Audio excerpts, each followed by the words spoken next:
Sir नमस्कार। नमस्कार sir. क्या नाम है आपका? मेरा गोविंद प्रसाद शुक्ला है जी। गोविंद प्रसाद जी, कहाँ से आए हैं आप? जिला कटनी से आया हूँ, ग्राम जोहला से हूँ। सर क्या करते हैं आप? मेरा काम है क्लिनिक का और गाड़ियाँ चलती हैं जी। सर आपसे ये जानना चाहेंगे कि संत रामपाल जी महाराज से कब जुड़े आप? मैं संत रामपाल जी महाराज जी से यानी 1/13/2013 को जुड़ा हुआ हूँ सर। सर 2013 में आप संत रामपाल जी महाराज से जुड़े, इससे पहले आप कोई भक्ति साधना करते थे? जी बिल्कुल, जो पैतृक भक्तियाँ थीं जैसे माता जी की, शंकर जी की और तो तुम्हारे से इनकी हनुमान जी की, ये भक्तियाँ करते थे। इससे हमें लाभ थोड़ी बहुत होते थे मगर पूर्ण रूप से लाभ नहीं होते थे। हम लोग पूरे घर के परेशान थे। हमारी यहाँ श्रीमती जी जो हैं उनके 2-3 बच्चे इन पूजाओं में एक्सपायर हो चुके थे। हम लोग यानी बच्चों से, बालक से बड़ी दुखित थे और जब यानी तुम्हारे से बालकों से दुखी होने के कारण हम यहाँ वहाँ चौकियों में भटकने लगे। हमें एक गोसलपुर में संत शिवदत्त जी महाराज मिले, उनकी शरण में गया, उनको गुरु जी बनाया।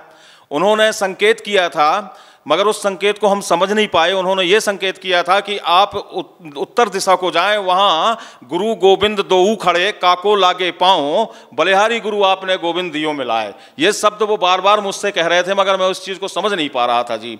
और मैं काफ़ी दिन लेट हो गया और मैं खुद स्वयं बीमार पड़ गया। बीमारी पड़ने से मैं घर के कार्य जो आने वाले हैं वो रुक गए, क्योंकि देख रेख करना था मुझे ही। फिर इसके बाद यानी तुम्हारे से मैं अस्पताल में भर्ती हो गया। भर्ती होने में रिपोर्ट आई, मेरी रिपोर्ट में ये हुआ कि आपके यूरिन ब्लैडर में पस पैदा हो गई है, ये यूरिन ब्लैडर को ऑपरेशन होगा।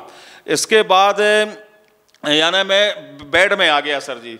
धीरे धीरे दवाइयों गोलियों से मुझे कुछ असर हुआ। एक बेटी को मैंने गोदनामा लिया है, उस बेटी को मैंने पलंग पे लिटाया था जी।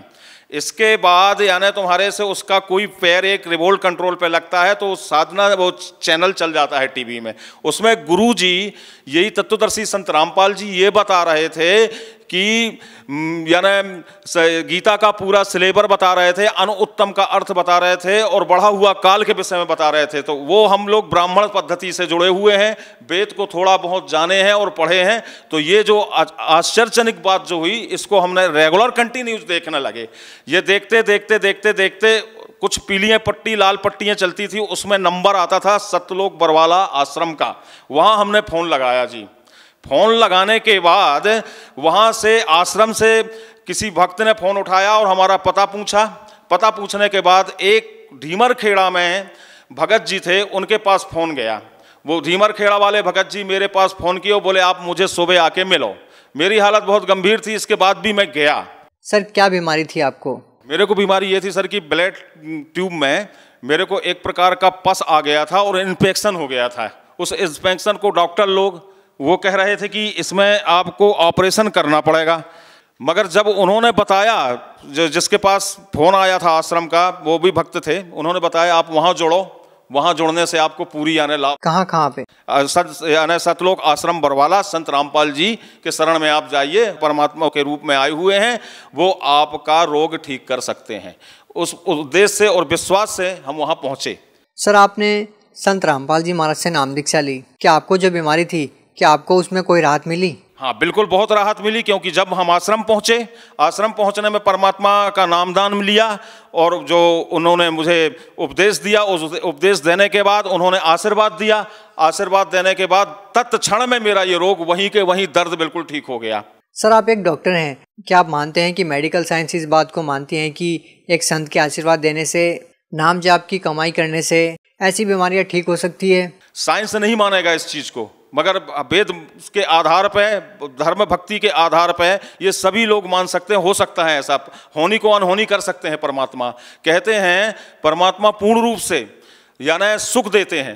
पूजा सुख के लिए की जाती है, दुख के लिए नहीं जाती। पिछली जो पूजा हम लोग करते थे उसमें काफ़ी दुख प्राप्त होता था। सर यदि संत रामपाल जी महाराज के आशीर्वाद से, उनसे नाम दीक्षा लेने से लोग ठीक हो जाने लगेंगे तो फिर मेडिकल्स में जो भीड़ होती है वो बंद हो जाएगी, मेडिकल बंद हो जाएंगे, तो सर मेडिकल में जाएगा कौन? मेडिकल में वो जो संत रामपाल जी से जो भक्ति प्राप्त करेंगे, शक्तियों के द्वारा वेदों में प्रमाण रहित सुख देने वाला परमात्मा की जो अपन भक्ति करेंगे उससे पूर्ण रूप से हमें लाभ मिलेगा और मेडिकल लाइन में जाना ही नहीं पड़ेगा। तो फिर सर लोग संत रामपाल जी महाराज के पास ही क्यों नहीं आ जाते, क्यों अपना पैसा और समय बर्बाद कर रहे हैं? तो हाथ जोड़ के उनसे सभी से विनती करता हूं कि आप तत्वदर्शी संत रामपाल जी आए हुए हैं, आप उनकी शरण में जाके जितना भी रोग है आप पूर्ण रूप से ठीक करवा सकते हैं। सर आप खुद एक डॉक्टर हैं, क्या आपको ऐसा नहीं लगता कि किसी भी संत के आशीर्वाद देने से इतनी भयंकर बीमारियों का ठीक होना एक साधारण बात नहीं है? ये मेरे ऊपर ये बीती हुई है, मैं अपनी बीती बता रहा हूं। मैं स्वयं ठीक हुआ हूं तो दूसरे कोई ठीक हो सकते हैं जी। सर जो भी व्यक्ति गुरु धारण करता है, भक्ति करता है, तो वो निश्चित ही इस प्रकार से नाम लेता है कि उसको शारीरिक लाभ मिले, आध्यात्मिक लाभ मिले, मानसिक लाभ मिले। आपको बीमारी में राहत मिली है। हम आपसे जानना चाहेंगे कि संत रामपाल जी महाराज से नाम दीक्षा लेने के बाद आपको और क्या लाभ मिले? और हमें बहुत से लाभ मिले। जैसे हमारे परिवार के हमारा साथ नहीं दे रहे थे, वो साथ कुछ देने लगे, और धंधे और व्यापार हमारे थोड़े थोड़े बढ़ने लगे जो रुके हुए थे। हमारी बीमारी ठीक हो गई, हम अपने बच्चों को पालने लगे, हम अपनी भक्त श्रीमती जी को भी जोड़ दिए, श्रीमती जी की भी तबीयत ठीक हो गई। हमारी बिटिया जो थी छोटी, परमात्मा के आशीर्वाद से पूर्ण रूप से चलने लगी, जो चलती नहीं थी। वो कारणवश मैं यहाँ नहीं लाया हूँ, नहीं जो भी है जिस भक्त समाजों को पूछना है या जगत को पूछना है या माताओं बहनों को पूछना हो तो मेरा मोबाइल नंबर ले लें और मेरे से कांटेक्ट कर लें। सर आपसे एक और बात जानना चाहेंगे, आप एक डॉक्टर हैं और स्वास्थ्य के बारे में आप अच्छे से बता सकते हैं कि किस प्रकार से हिंदुस्तान में नशा अपना प्रभाव जमा चुका है। नशा छुड़वाने के लिए सरकार रोज नई नई योजनाएं लेकर आती है, नशा मुक्ति केंद्र खोलती है, लाखों करोड़ों रुपए की योजनाएं सरकार लेकर आती है, लेकिन बावजूद इसके सरकार को उन योजनाओं में कामयाबी हासिल नहीं होती है। लेकिन दूसरी ओर एक ऐसा संत जो अपने ज्ञान मात्र से, अपने आशीर्वाद से, भक्ति की विधि से लाखों करोड़ों लोगों को नशे से दूर कर चुके हैं, दहेज प्रथा से दूर कर चुके हैं। सर क्या कहना चाहेंगे, ऐसा कैसे संभव है, और सरकार के लिए क्या मैसेज देना चाहेंगे इस बारे में? सरकार के लिए मैं तो हाथ जोड़ के ये मैसेज दूंगा कि संत रामपाल जी को आप रिहा करें और पूर्ण रूप से संत रामपाल जी से नाम दीक्षा लेके नशा मुक्त कराएं। क्योंकि नशा मैं भी किया करता था, शराब पीता था, सिगरेट पीता था, बीड़ी पिया करता था, कभी कभी गांजे भी पिया लिया करता था और बहुत दुरुपयोग किया करता था अपने जीवन को। जब संत रामपाल जी से मैं जुड़ा तो तत्क्षण मात्र से आशीर्वाद देने से मेरा नशा 1 घंटे के अंदर छूट गया जी। सर कुछ लोगों का ये कहना है कि संत रामपाल जी महाराज के जो भी अनुयायी है, जो उनसे जुड़े हुए हैं, एक ऐसे संत से जुड़े हुए हैं जो अभी जेल में है, तो इसका कारण केवल यही हो सकता है कि वो जो लोग हैं जो उनसे जुड़े हुए हैं वो अंधभक्ति के तहत जुड़े हुए हैं। लेकिन आप खुद एक डॉक्टर हैं, आप उन लोगों के लिए अपने आप में एक जवाब हैं कि आप एक अंधभक्ति के तहत उनसे नहीं जुड़े हुए हैं। तो सर आप उन लोगों को क्या कहना चाहेंगे? मैं उन लोगों के लिए यही मैसेज दूंगा कि आप अपना कल्याण करवाएं।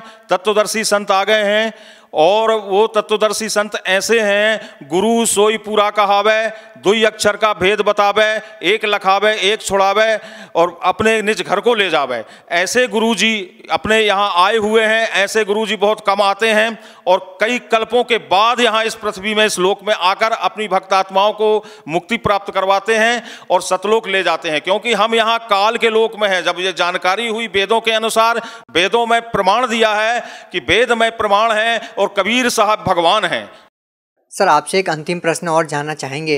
हिंदुस्तान में बहुत सारे धर्मगुरु हैं, लाखों करोड़ों की तादाद में उनके फॉलोअर्स भी हैं, तो फिर लोग संत रामपाल जी महाराज से नाम दीक्षा क्यों ले? हाँ, दूसरे जो संत हैं उनका कहना है कि पाप कर्म नहीं कट सकते और हमारे गुरु जी का कहना है कि पाप कट वेद के आधार से कट सकते हैं। इसीलिए मैं सब भाइयों बहनों से ये प्रार्थना करूंगा कि हमारे संत रामपाल जी से आएं और नाम दीक्षा लें।